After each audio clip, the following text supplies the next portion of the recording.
My husband invented it. When we got married in 1989, he was already working on it. He was a postdoc out at Harvard, and he, during his undergraduate and graduate years, had started messing around with the formula to stop sweat. And he was just doing it for his own benefit. He had a hyperhidrosis, which is an extraordinary amount of sweat coming out of his underarms and other parts. And he started working on it because the formula itself has to be diluted. Like in your everyday antiperspirants that you use, it has to be diluted because in its form, its true form, it's very irritating and it smells like formaldehyde. So he worked on it for about 10 years, trying different formulas on himself, enduring all the nice reactions that you get when you try something you're not sure of. And after about 10 years, he really perfected it. And by this time, he was a scientist, and we were living in California. And we just started giving it out to family and friends who asked for it. And then in 2000, we moved up to Provo, and we realized how much money we were actually putting into developing this product and giving it out to people. And we thought, you know, we really should try to sell this. We think there's a market for it. And at that time, we, like Kim said, we have 4 children at home. And at that time, my mother-in-law had come to live with us, and she stayed with us until she passed away. My husband was busy here at BYU and establishing his lab and doing his profession. And so it fell to me to figure out how to make this work.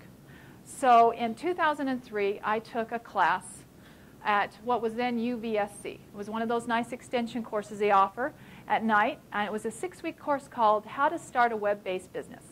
And I took that, and then I paid a niece $500 to build me a website, and I started the business. Now, Sweatblock, what it is, I actually have a box here.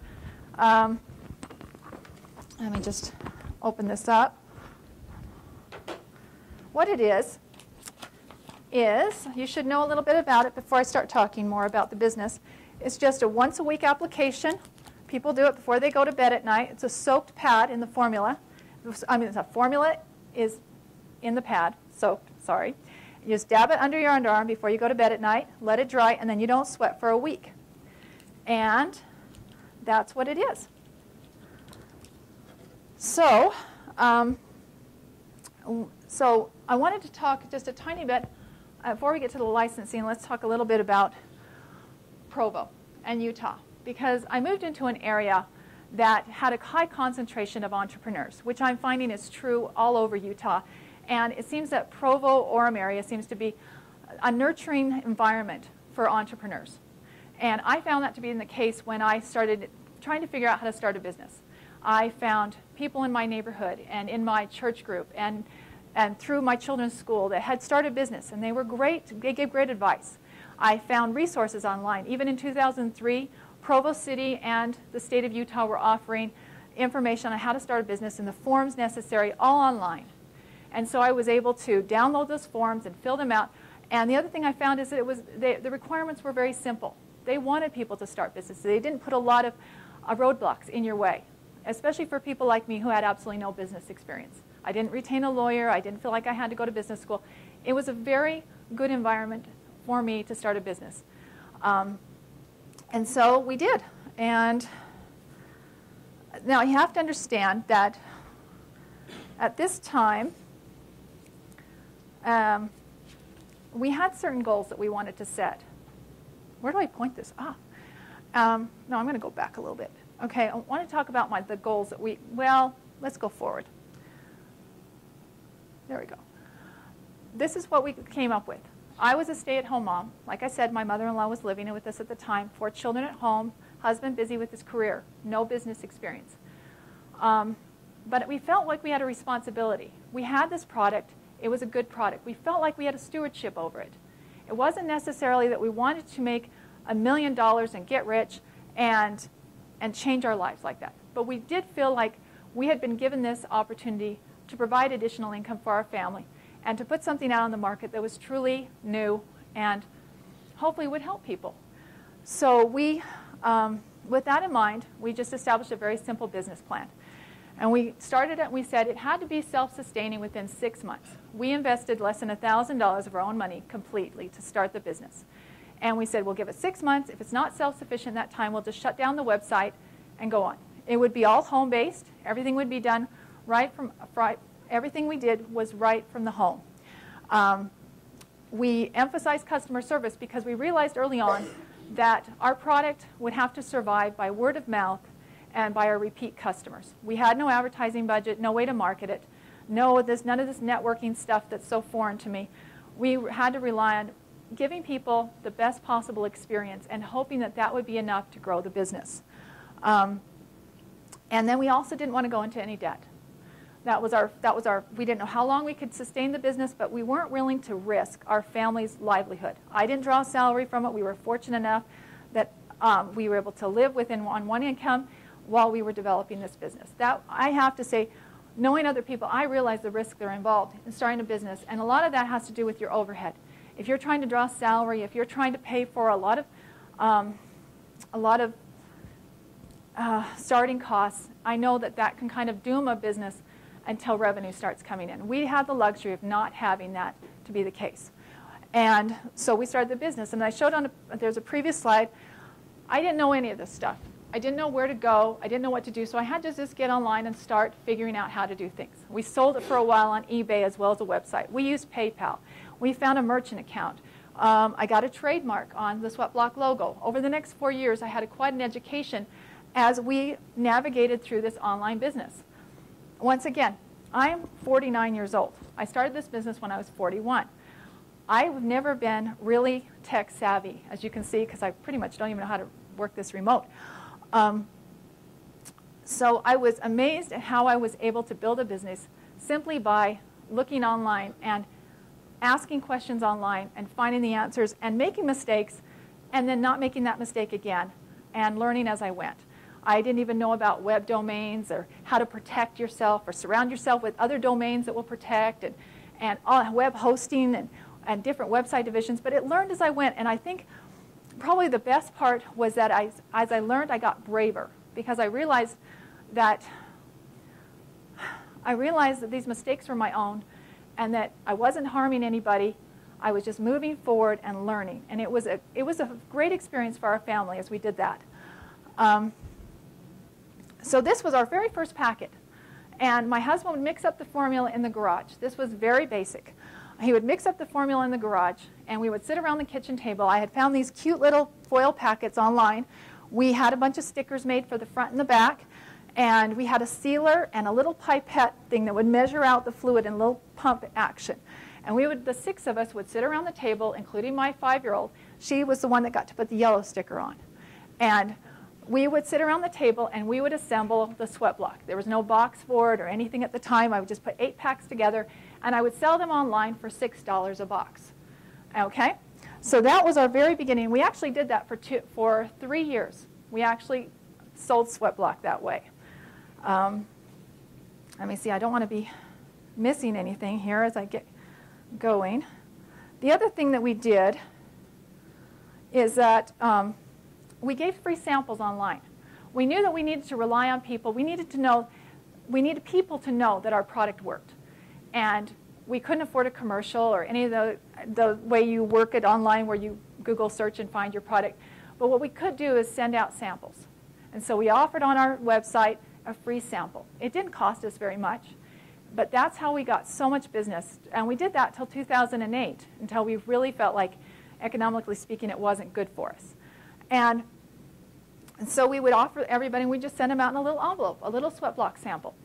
And just so you know, our return customer ratio, our return customer percentage, was 75%, and that held steady all of the years that we were marketing the business, which is remarkable for a one-product business.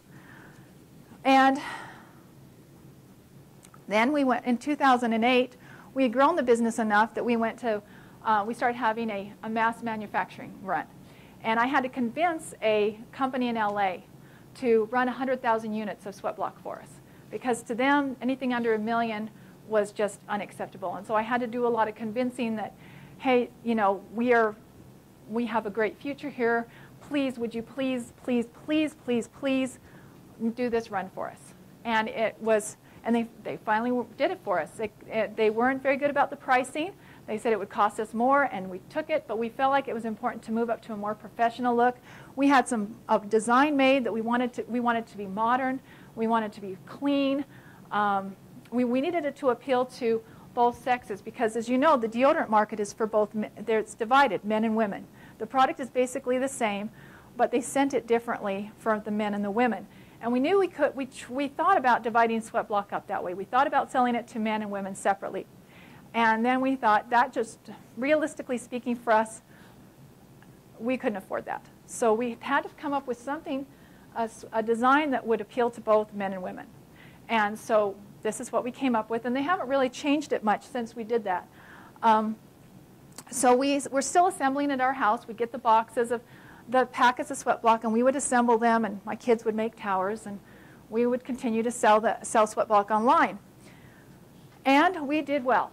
We said if it wasn't self-sufficient in 6 months, we would shut it down. It was self-sufficient in 2 months.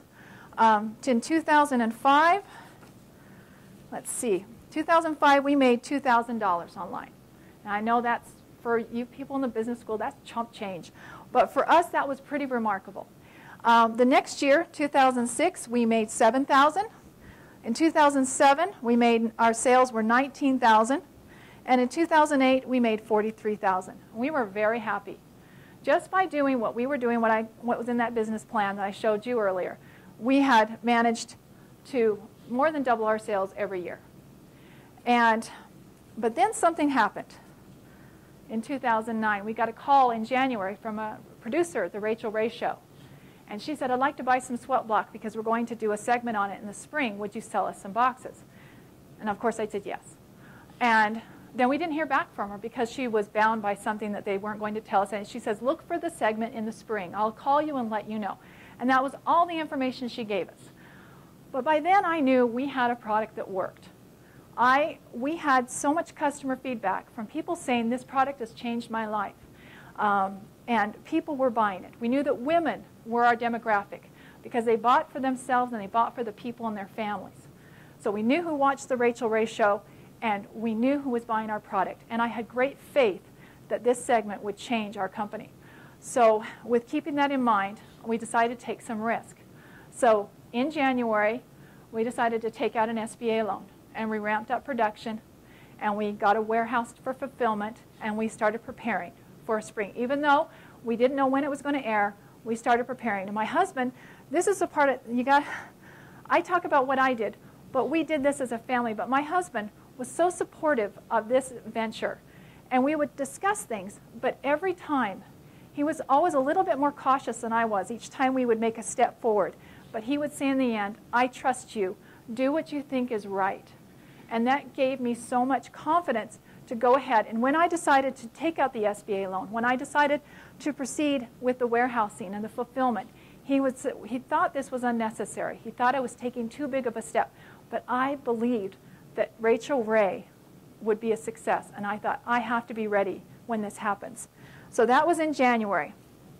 And then we just waited. And we were, like I said, we were preparing all that time. So now, what I'd like to do is show the Rachel Ray segment. I'd like to show it to you in its entirety because, well, first of all, there's cute firemen. That's always a good thing. And I want you to show the impact of what one thing can do for a business.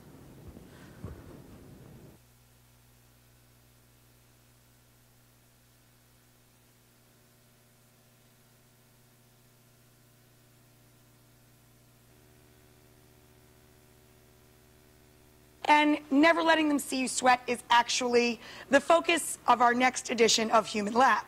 Now, we thought that we'd have to find a few guys this time, not girls, that would be perfect for this. And we found 3 men that are always overheated. Well, enough said. Just watch this. See the participants in our Human Lab sweat.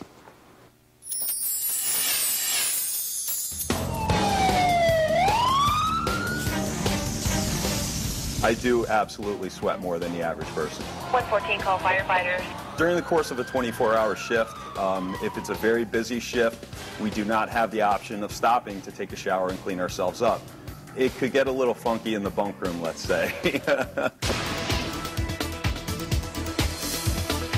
When we get dispatched to a call, your intensity level skyrockets through the roof. Your adrenaline's going, my armpits start to sweat as soon as I hear the bells. There are times throughout the day when I would give anything not to be sweating.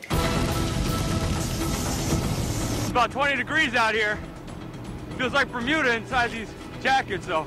It's certainly uncomfortable to be sweaty. You walk around like a wet sponge all day. When you're fighting a fire, the room could get up to 1,200 degrees. We carry 150 pounds of gear, 3-4 minutes, and before we even get there, we're sweating. In addition to getting exercise at work, I'm a marathon runner. I run approximately 80 miles a week. Certainly sweat a lot. I sweat all over, but especially below the waist. Reducing my sweat would be great because I wouldn't have to walk around with damp clothes all the time. During a fire, it's kind of like crawling into a pizza oven with a snowsuit on. You can imagine how hot that is as you're crawling through fire. It gets pretty hot. You come out of a fire and you're completely drenched. I mean, from your helmet to your boots, I mean, your shirt is drenched. Other guys at the firehouse are always pointing out my sweat rings. If there's anybody you want to test sweating on, it's be a firefighter. So that's exactly what we did. We gave these 3 sweaty firefighters 3 products that claim to fight sweat. We sent John the Sweat Block liquid formula that is designed to eliminate underarm perspiration for a week. This unique product has been formulated to mechanically block the sweat gland, to protect against irritation, and to soothe your skin. It says to remove 2 pre-soaked pads from a sealed packet. Thoroughly dab, do not rub, on your underarm. Use 1 pad for each underarm, allowed to air dry for 5 minutes. Seems simple. As much as I sweat, this is going to be a good challenge. Alan received Kleinert's Mature Basics fluid-resistant underwear, which claims to absorb excessive sweat and keep the cloth next to your skin dry. Looks like they're in between boxers and tighty whities. See how they fit, see how they work. I think we can put these on underneath my suit, wash by hand or in a machine using cold water with ivory soap. Do not use detergent or bleach. Dry by air. I'm going to put these underwear to work. Hopefully they'll stay dried on there, and we'll see what happens with 150 pounds of gear on. We sent Rocco the Dryonic underarm device that claims to help the underarms stay dry for a period of up to 6 weeks. The trick, applying it directly to the sweaty areas. User places pad end of device into underarm vault as shown below. When unit is in place, underarm and turn to either low or high, there should be steady green light. Upon occasion, there may be a muscle twitch extending down the arm. This is not harmful. My initial thought is it looks kind of scary, but I'm willing to give it a try.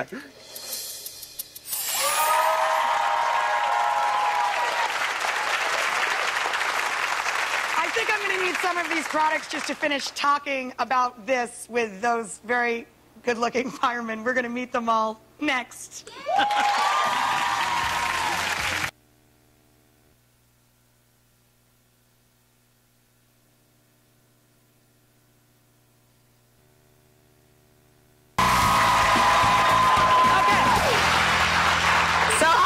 This a very illuminating human lab that we're doing today. We just saw 3 firefighters who say going into a fire in their gear is like wearing a snowsuit into a pizza oven. And they all have the sweat stains to prove it. So we had them check out products that promise to put a stop to the sweating in our latest human lab. Let's see what happened next.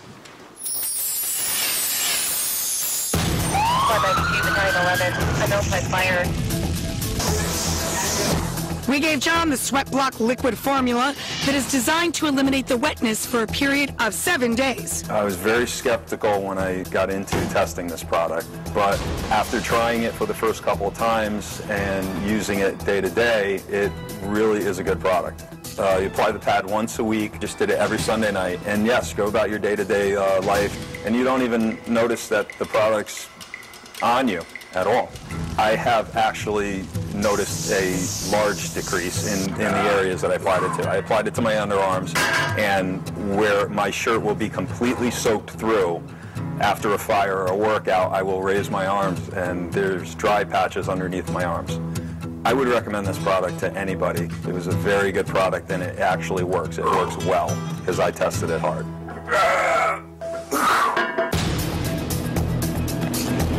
pretty damp. So Alan tried the Kleinart's Mature Basics fluid-resistant underwear that claims to absorb excessive sweat, well, frankly, below the belt. The underwear is surprisingly comfortable. I wore the underwear while fighting fires. In the beginning, the underwear were working fine. I was completely dry down there.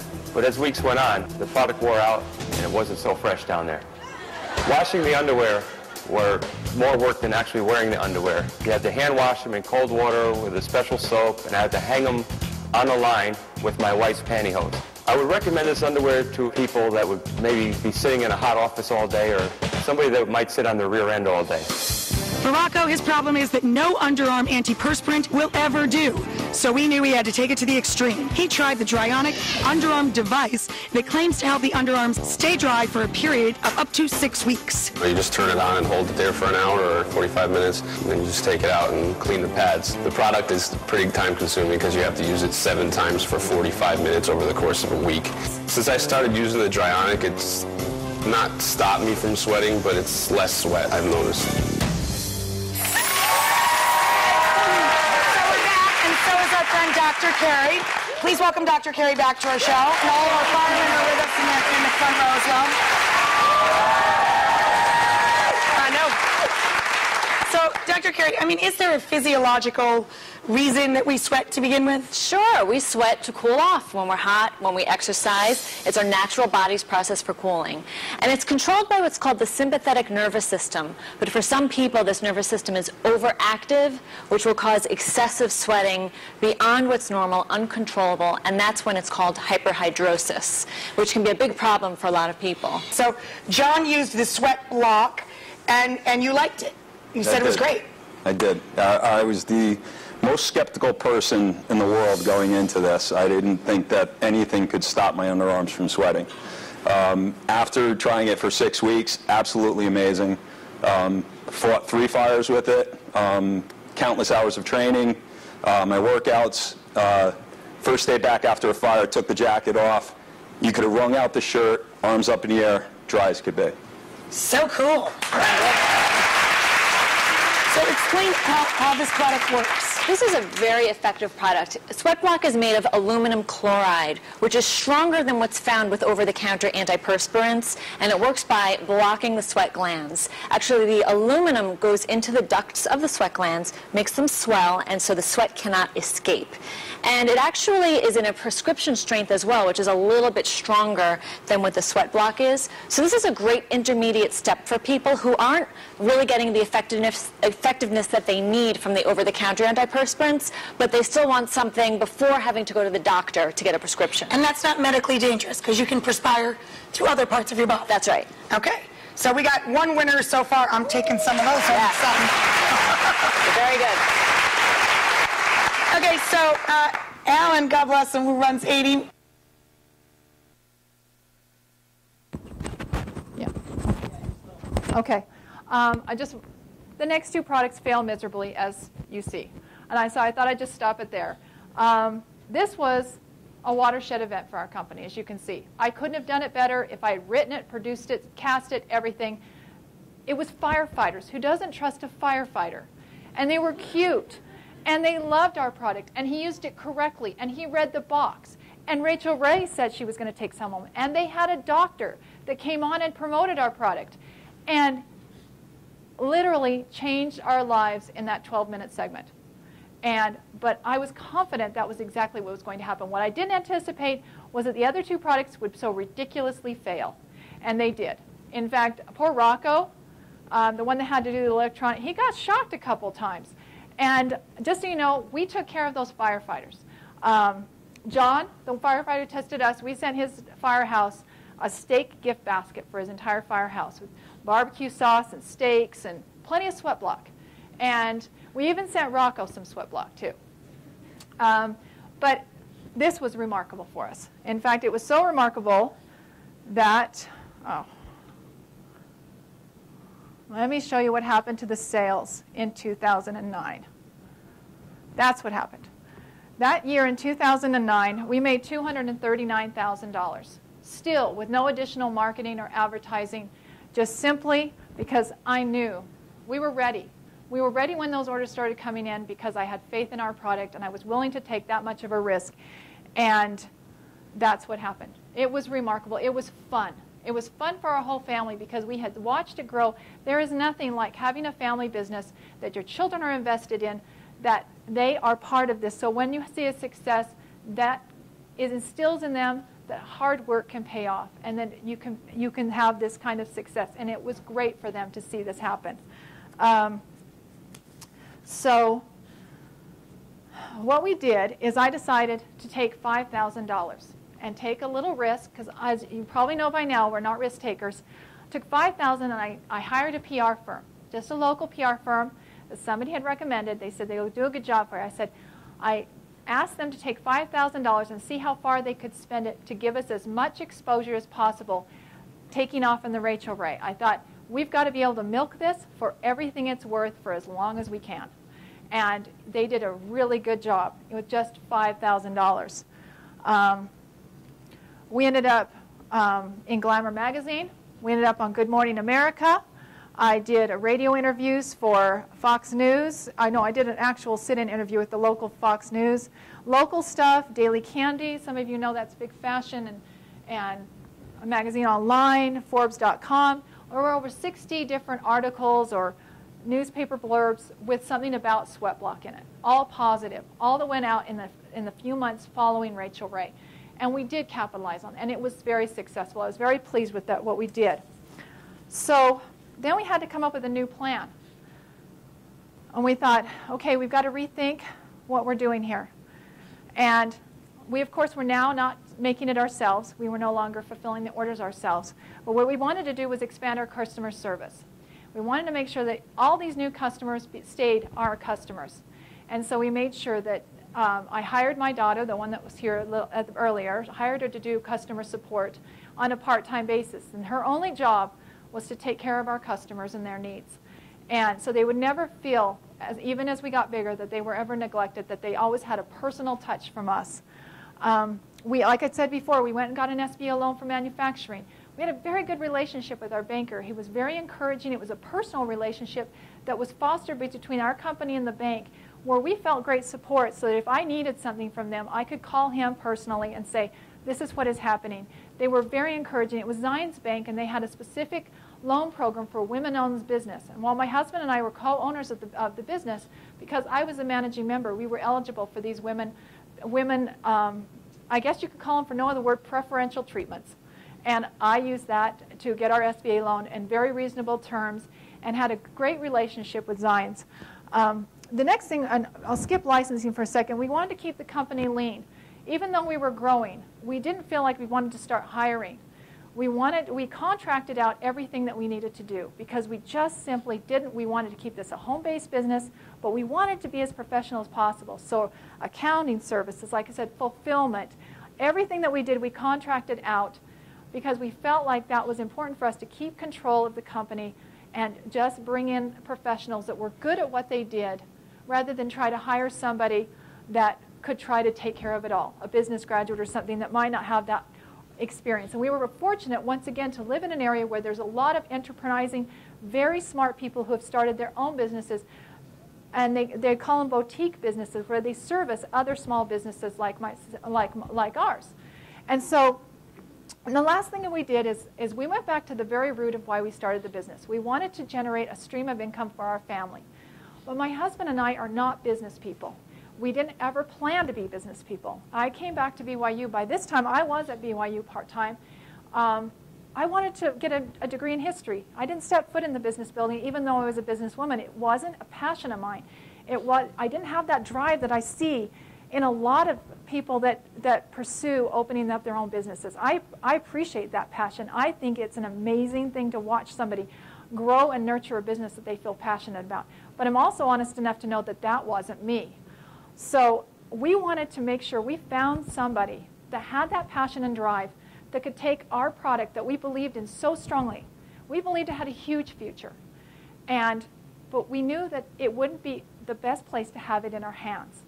And so we started looking for opportunities to license this, to put it in a larger company's hands so they could grow it and make it what it could possibly be.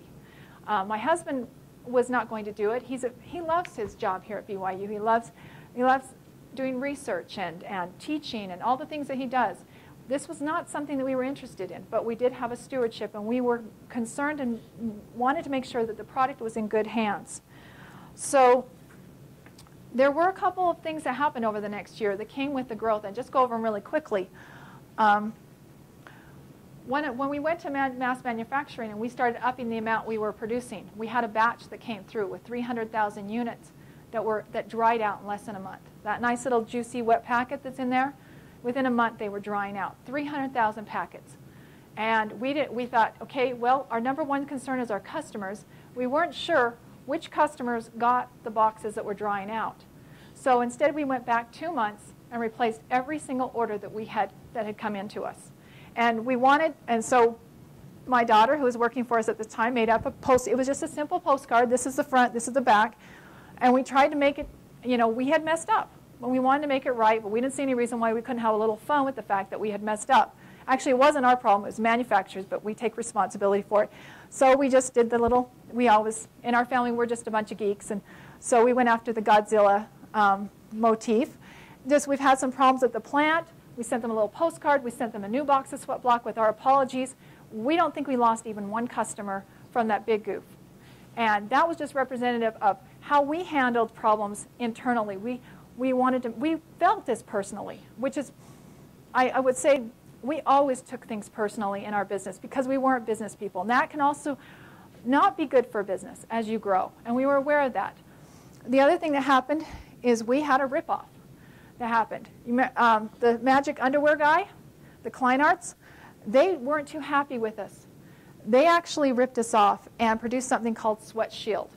As you can see, it's quite similar to our product. In fact, it's pretty downright a copycat. And we're still dealing with this a little bit, but they didn't go anywhere because their formula doesn't work.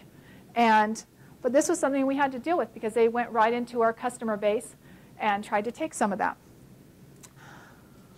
So then once we started looking around for a licensee, we did have some people that approached us. And over the next 2 years, we kind of vetted different companies. There weren't a lot of them. 2 or 3 came forward and wanted us to consider licensing to them. Nothing really felt right. And then we had one company that came along that actually sat us down and presented a very coherent plan to us. It was a larger company, and they wanted to establish, it was a parent company, and they wanted to establish a separate company just to market Sweat Block. And they laid out for us their business plan that would start with it continue with it being sold online, but then branching out into the retail market. We met with some professionals, and we had a mediator, and my husband and I discussed it, and we felt very good about this company. We looked into their background, no skeletons there. Other members of the community here in Utah had very high regard for this company. And so we started going forward. And we had a mediator. In fact, some of you may, Don Livingstone, they're on a mission over in Europe right now, but he is a good friend of ours, and he was our mediator during all this. And he has forgotten more about business than most people will know in their lifetime. And he sat us down and he said, I want you to think about some things before you proceed. He said, are you willing to relinquish control? By now we had been selling Sweat Block for 4 years. This was our baby. This was our lives. This was our family-owned business. Could we relinquish total control over the marketing and manufacturing of our product? Second thing, he says, will you be satisfied with a small percentage of other people's profits? That's a big reality when you're looking at licensing. Most people, they will back away from this because they want to make the money. And that's a good thing. There's nothing wrong with making money. But he wanted to make sure that we would be okay with making a percentage. And the third thing he asked is, do you have the ability, the drive, the time, and the resources to maximize your product's potential? And we already had the answer for him on that because we had talked about that so many times, my husband and I, over the years. And the answer to all that was no.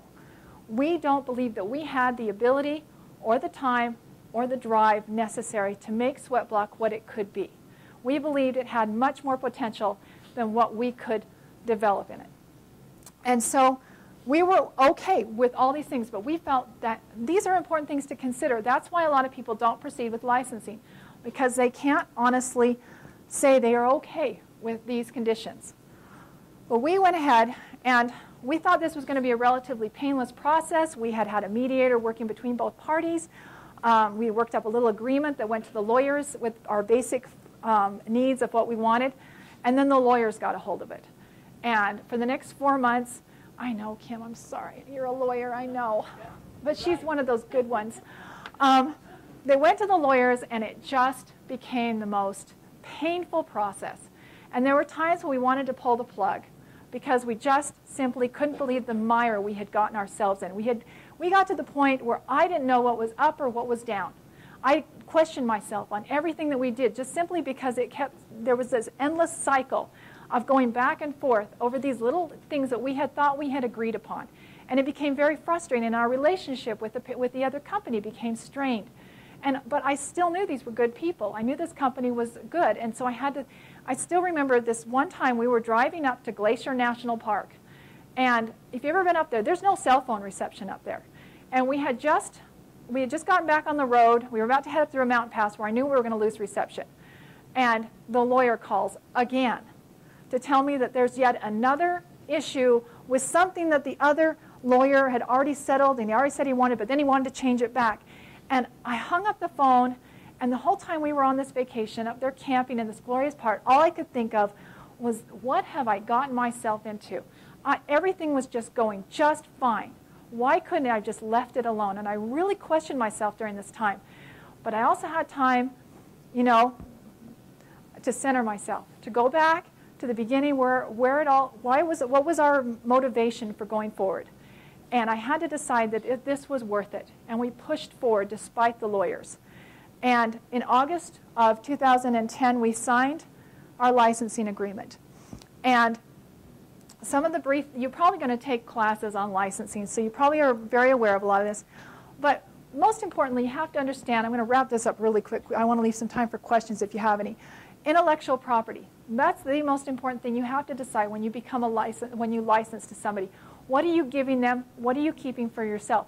Our number one intellectual property, they didn't want. It was our formula. They didn't want our formula. They didn't want the responsibility for it. They said, we want you to keep it. We want you to protect it, because we had trade secreted the formula rather than patent it. And so they said, you keep it, you protect it. The responsibility is on you. They wanted the ability to manufacture and market the product, but the formula remained ours. We also limited how much. The other intellectual property we had was my husband. I know it's strange to think, but my husband was an intellectual property. He was the inventor. He was the smart guy, and they wanted to use him. They wanted to use his face, his credentials, everything about him to promote their product.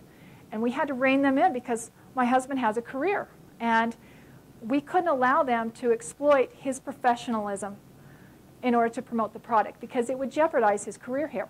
We knew that BYU would frown on a smiling face of Scott Steffensen on every box of Sweat Block, and he has professional papers, and he's well known in his scientific circles. And we just simply said, you can use his name, you can use his professional bio to a certain extent, but you can't have his image, and you can't have him to represent. Does this make sense? So we had to limit that. And then you have to decide, there's all these other things. There's a percentage of gross versus net sales. If you're even considering it, always go for a percentage of the gross. One thing that we wanted to make sure that our lawyer was very adamant about was making sure there was a minimum royalty requirement every year that they had to meet, and that minimum royalty would increase every year incrementally, so that we would always be guaranteed a stream of income. No matter how well the business had done that year, how well they had done, we were guaranteed a stream of income. We also built in there any future improvements or expansions. We wanted to make sure anything using the Sweat Block name or the Sweat Block formula, that we were guaranteed a percentage of. We actually had approval over everything that they improved on, and we also would receive the same amount of royalty for that. We granted them an exclusive license. That isn't always done, but we felt strongly that we wanted it to be with one company and not spread over a series of other companies in other places doing other things. Those built-in protections, those are pretty standard in all agreements. And a royalty agreement is usually, a licensing agreement is usually done in perpetuity. It can have like a 3-year benchmark or it can have, in our case, as long as all the terms of the agreement were met from both sides, it was to continue on. And then the other thing that accompanies a licensing agreement is an asset purchase agreement. Because what they're taking from you is all the stuff that you have for your business, all the stuff. And there's a dollar amount that goes to every single one of these things. So a dollar amount has to be assigned to each thing that you give to them. Well, you don't give it. You sell it to them. You sell them your inventory, your web domains. We had 9 web domains that were used to protect our initial domain. All our logos, our barcodes, books and records, customer lists, vendors, databases, trademarks, and website designs. Every one of those received a dollar amount, and they paid us for all of this, all these assets. And over the last year and a half, 2 years, they have become the #1 seller. This is what happened when we all had, and I will say this, it has worked out really well. I have heard a lot of horror stories of licensing agreements that have gone awry, misrepresentation, commitments not honored, issues like that. We have had none of that. We've had a great relationship with this other company. I sit on their board in an advisory capacity. We are still involved in the sweat block, in the formula manufacture, even though that's done in South Carolina at a manufacturing plant. But they have been very honest and transparent with us, making sure that they keep their end of the agreement, and we have absolutely had a wonderful relationship with them. One of the first things they did was they put it onto Amazon, and it became the #1 antiperspirant sold on Amazon, and has done extremely well there. As you can tell, the price point is now $19.99. This is a little thing I just want to say. The out-the-door cost for sweat block is $3.25. Once you put it together, once you manufacture it, box it up, and get it out the door, the cost of the company is $3.25. That being said, you can just figure out for yourself what your profit margin is going to be. This is their current website, and this is how they've done with the business. I'll just finish up by saying, as you can see, they did exactly what we wanted them to do. Their sales in 2012 were $1.5 million. We are now in 3,000 Walmarts across the country, and entering into other retail markets starting this year. And for us, this has worked out. I have been able to finish my college education. We've been able to now have a second stream of income coming in, and we've watched this product start to maximize its potential. And just so you don't think you left here without anything, I do have a sample sweat block for everybody. So we'll start this here. If you need more than one, take it, okay? Because you're either sweaty or you know somebody that is. So thank you for having me here. If you have any questions, we have a few minutes. I'm supposed to leave some time for questions. Yes? No, actually, you don't need to wear deodorant. Some people choose to, well, I should say, you don't wear antiperspirant. There's a difference. Deodorant, some people, like my husband, he's been using Sweat Block. Well, he's the first customer of Sweat Block. He still uses a deodorant because sometimes you still have some odor that develops from your arms being down all day. It's kind of a closed space, and so some people still emit odor. So a natural deodorant is something that a lot of people find effective to use, but most people don't use anything. They just use the Sweat Block once a week. So back in the back.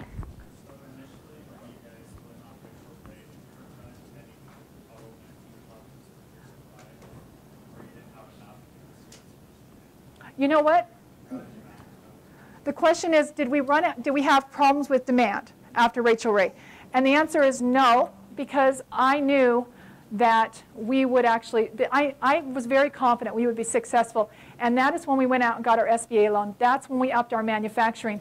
And we had product in the warehouse and a fulfillment line already set up in the warehouse, ready to fill those orders when they came in.